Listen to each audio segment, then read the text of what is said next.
হ্যাঁ, কি লাগবে তোমার, কি লাগবে বলো? হ্যাঁ, পান লাগবে। আচ্ছা, এই যে অবস্থা তোমার, তো তোমার আর কিছু লাগবে টাকবে না?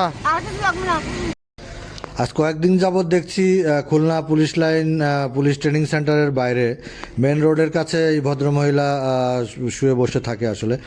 তো আমার খুব কৌতূহলী ছিলাম, আমি কথা বলেছি, অনেক আলাপ সালাপ করেছি।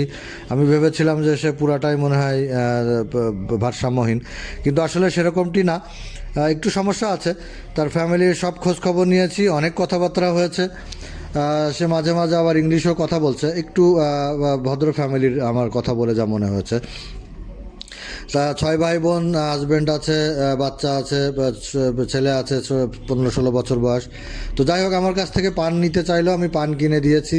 আরও কিছু লাগবে কিনা বলতেই সে নানা রকম অভিযোগ আমাকে বলেছে, কিভাবে তাকে বাড়ি থেকে প্রতারিত করা হয়েছে এবং সে কেন এখানে এসেছে। ঝালকাঠিতে তার বাড়ি। যাই হোক, এরকম সমাজে অসংখ্য ভারসাম্যহীন, মানসিক ভারসাম্যহীন লোকজন আছে আমাদের আশপাশে। তাদের জন্য আমরা কিছু করতে চাই, অনেকেই কিছু করতে চাই।